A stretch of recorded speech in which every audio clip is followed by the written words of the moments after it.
नमस्ते दोस्तों। आज हम आरोग्य सेतु से संबंधित प्राइवेसी की कुछ चीज़ें जानेंगे। इसमें हम इसकी आरोग्य सेतु की प्राइवेसी पॉलिसी रिव्यू करेंगे। आरोग्य सेतु ऐप में एक टर्म्स ऑफ यूज़ का बटन दिया गया है। जब उस टर्म्स ऑफ यूज़ के बटन को आप क्लिक करोगे तो आपके सामने टर्म्स ऑफ यूज़ एक नए इंटरनेट एक्सप्लोरर में ओपन हो जाएगा। वहाँ पर जब आप प्राइवेसी पॉलिसी के एक लिंक दिया गया है उस पर क्लिक करेंगे तो आपको प्राइवेसी पॉलिसी मिलेगी। अगर आप कंप्यूटर का उपयोग कर रहे हैं तो सीधे इन लिंक पे दिए गए लिंक पे जाके प्राइवेसी पॉलिसी और टर्म ऑफ यूज़ ओपन कर सकते हैं। जब भी आप गूगल प्ले स्टोर या एप्पल के ऐप स्टोर से ये app Aarogya Setu app download करेंगे और जब इसका उपयोग करने के लिए रजिस्टर करेंगे तो ये आपसे कुछ जानकारियाँ मांगेगा। वो जानकारियाँ इस तरह होगी जैसे कि आपका नाम, फ़ोन नंबर, आपकी एज, सेक्स, प्रोफेशन और पिछले 30 दिनों में अगर आपने किन्हीं देशों की यात्रा करी है तो वो भी आपको भरनी पड़ेगी। इसी के साथ ये कुछ परमिशंस के बारे में भी आपसे पूछेगा, जैसे कि आपका ब्लूटूथ अनेबल होना चाहिए और आपको अपना लोकेशन शेयरिंग करना है। ये इस तरह से काम करता है कि जैसे आपने आरोग्य सेतु ऐप इंस्टॉल किया है अपने मोबाइल में और आप किसी मेडिकल की दुकान पर जाते हैं, उस मेडिकल की दुकान पे जो कार्यकर्ता है उसने भी अपना आरोग्य सेतु ऐप इंस्टॉल किया है। तो जब आप उनसे बात करते हैं, जब आप उनके संपर्क में आते हैं तो ये पता लगता है कि आप किन किन व्यक्तियों से मिले हैं और ये जो इन्फॉर्मेशन है कि आप कहाँ कहाँ गए हैं, किन किन लोगों से मिले हैं, ब्लूटूथ के माध्यम से सर्वर पर सेव हो जाती है। हर 15 मिनट में आपकी जो लोकेशन है वो सर्वर में सेव हो जाती है कि आप कहाँ कहाँ गए हैं। ये सब इन्फॉर्मेशन आप जो है वो कोविड से लड़ने के लिए सरकार उपयोग में लेती है। टर्म ऑफ यूज़ में सर्विस ओवरव्यू है, ये किस तरह से काम करता है जैसा कि हमने अभी देखा, ये आपको पढ़ना चाहिए। चलिए अब मेन चीज़ पर आते हैं, privacy policy. Information collected and manner of collection. क्या क्या इन्फॉर्मेशन कलेक्ट की जा रही है ऐप के माध्यम से एवं किस तरह से की जा रही है। तो सबसे पहले ए पार्ट में प्राइवेसी पॉलिसी कहती है कि ये सिक्योर तरीके से सारी की सारी इन्फॉर्मेशन कलेक्ट कर रही है और ये जो पूरा डेटा है गवर्नमेंट ऑफ इंडिया के सर्वर में सेव हो रहा है। जैसा कि ये कुछ 6 चीज़ें जो सेव कर रहे हैं ये भी यहाँ पर दिया गया है। इन सारी जो पर्सनल इन्फॉर्मेशन है, अब अच्छा एक चीज़ जानते हैं, ये पर्सनल इन्फॉर्मेशन है। इन्फॉर्मेशन 3 तरह की होती है। आने वाला जो पीडीपी बिल है उस हिसाब से personal information, sensitive personal information और क्रिटिकल इन्फॉर्मेशन। पर्सनल इन्फॉर्मेशन ऐसा ये होती है जैसे आपका नाम, पता, फ़ोन नंबर इत्यादि।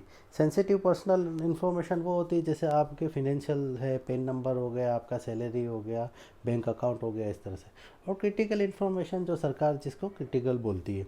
तो ये सेंसिटिव और क्रिटिकल इन्फॉर्मेशन नहीं, सिर्फ पर्सनल इन्फॉर्मेशन है। इसमें आपका कोई भी फ़ोन नंबर या प्रोफेशन के अलावा कुछ दूसरा कुछ चीज़ जो है वो रिवील नहीं हो रही है। ये सब इन्फॉर्मेशन एक डीआईडी, डिजिटल आईडी के रूप में सेव होती है सर्वर पर। अच्छा, बी पार्ट। जब भी आप इसको रजिस्टर करते हैं तो ब्लूटूथ ऑन होता है और जब आप, जैसा कि मैंने बताया कि किसी व्यक्ति के संपर्क में आते हैं तो डीआईडी एक्सचेंज हो जाती है। मतलब जब उसके ऐप की डीआईडी आपके पास आ जाएगी और आपकी डीआईडी उसके पास चली जाएगी और ये इन्फॉर्मेशन सर्वर के पास चली जाएगी। मतलब आप पूरा एक डेटा कलेक्ट हो जाएगा कि आप किन किन व्यक्तियों से मिले हैं। पार्ट सी। पार्ट सी ये बोलता है कि जब भी आप सेल्फ असेसमेंट करेंगे कि अच्छा आपको अभी बुखार है, सर्दी है, जुकाम है आदि इत्यादि, तो जब ये सेल्फ असेसमेंट होगा उसका रिजल्ट जो है उस पर अपलोड कर दिया जाएगा। पार्ट डी ये बोलता है कि कंटिन्यूसली हर 15 मिनट में आपका डेटा शेयर किया जाएगा और इसके अलावा अगर सेल्फ असेसमेंट में आपका जो स्टेटस है येलो या ऑरेंज आता है तो भी सरकार जो है डेटा को कलेक्ट करेगी अपने सर्वर पे। Now use of information. इस इंफॉर्मेशन का सरकार किस तरह से उपयोग करेगी। तो सरकार बोलती है कि हाँ ये हम इसका यूज़ करेंगे, लेकिन और हमने ये जो डेटा लिया है ये बहुत एनोनिमाइज्ड और एग्रीगेटेड डेटा सेट्स के रूप में लिया है। दोस्तों ये एनोनिमाइज एक टेक्निकल टर्म है, इसको समझते हैं क्या होता है। एनोनिमाइज इस तरह से होता है कि कोई भी डेटा है उसको उसको बदल दिया जाता है, उसमें से यूनिक आइडेंटिफायर्स निकाल दिए जाते हैं, उस डेटा को उस रूप में ले जाया जाता है जहाँ से वो डेटा को देख के या जान के या पढ़ के किसी व्यक्ति तक नहीं पहुंचा जा सकता है। वो डेटा को अगर आप देख भी लो, अगर आप कुछ उससे उसको पढ़ लो, तो ये पता नहीं लगा सकते हैं कि ये किस व्यक्ति का डेटा है। और एग्रीगेटेड डेटा सेट्स में हम लोग सेव करेंगे, ऐसा प्राइवेसी पॉलिसी ये बोलती है। एग्रीगेटेड डेटा सेट मतलब आप डेटा को पढ़ोगे तो भी आप इंडिविजुअल व्यक्ति तक नहीं पहुंच पाओगे, आप ग्रुप में पहुंच पाओगे। जैसे कि मैं ये वीडियो उदयपुर में बना रहा हूँ, तो उदयपुर के लोगों का आप डेटा देख सकते हो, लेकिन आप ये नहीं देख सकते उदयपुर में एक्स व्यक्ति का डेटा क्या है। तो एग्रीगेट डेटा, तो सरकार ये बोलती है हम एनोनिमाइज और एग्रीगेटेड डेटा सेट्स में डेटा सेव करते हैं।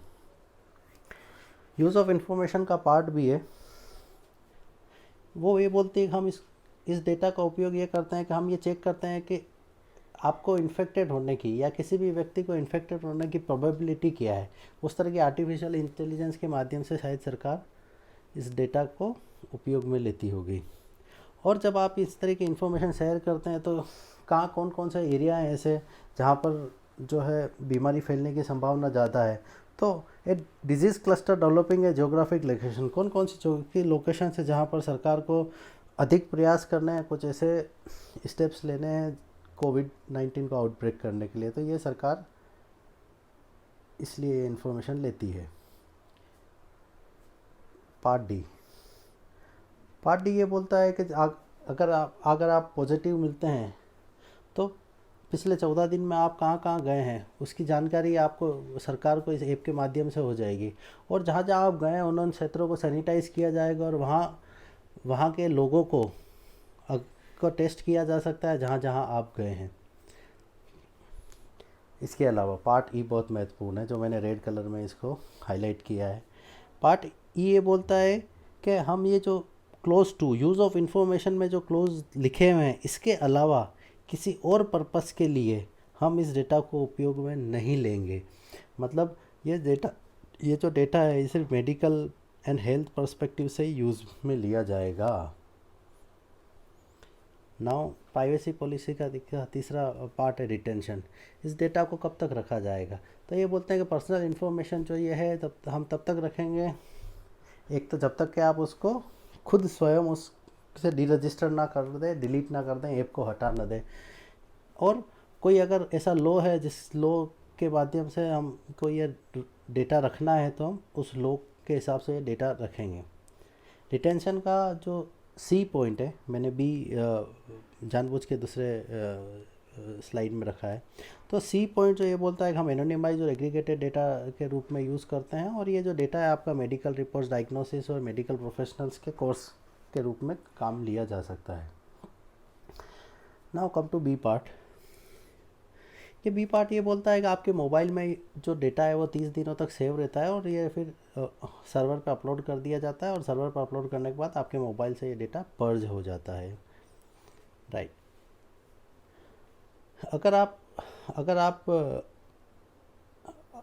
आप जो हैं पॉजिटिव नहीं पाए जाते हैं तो 45 दिन तक आपका डेटा सेव रहेगा और उसके बाद पर्ज कर दिया जाएगा। यदि आप पॉजिटिव मिलते हैं कोविड-19 के, तो आपके ठीक होने के 60 दिन बाद तक आपका ये डेटा सरकार अपने सर्वर पर रखेगी और उसके बाद पर्ज करेगी। तो ये रिटेंशन के बारे में जानकारी थी। 30 दिन, 45 दिन और 60 दिन। प्राइवेसी संबंधित कुछ राइट्स भी हैं। तो आप यूज़र के लिए कुछ राइट्स हैं, जैसे कि आप किसी भी समय आप अपना जो personal information add, remove, modify कर सकते हैं। आप अपना जो ऐप है वो कैंसिल कर सकते हैं, डीरजिस्टर कर सकते हैं। ऐप इंस्टॉल करने की कोई बाध्यता नहीं है, ये सिर्फ आग्रह है सरकार का। ऐप को अनइंस्टॉल करने के बाद 30 दिन के बाद आपका डेटा डिलीट कर दिया जाएगा। Now comes to data security part. Data security में सरकार ये कहती है कि बहुत ही सिक्योर फीचर हमने इसमें यूज़ किए हैं। कॉन्फिडेंशियलिटी और सिक्योरिटी का पूरा ध्यान रखा गया है। डेटा जो है, चाहे वो ट्रांजिट है, मतलब जा रहा है डेटा, एक से दूसरी जगह पे मूव कर रहा है, या डेटा रखा हुआ है, तो हम उसको एन्क्रिप्टेड रूप में डेटा का फ्लो करते हैं और इस तरह से हम इसको डेटा को सिक्योर करते हैं। Disclosure and transfer. ये जो डेटा है आपका जो हमने आरोग्य सेतु के माध्यम से लिया है, ये हम किसी भी थर्ड पार्टी, मतलब किसी भी दूसरे को हम इसको नहीं देंगे। ये प्योरली सरकार एंड हेल्थ एंड मेडिकल के पर्सपेक्टिव से यूज़ किया गया है।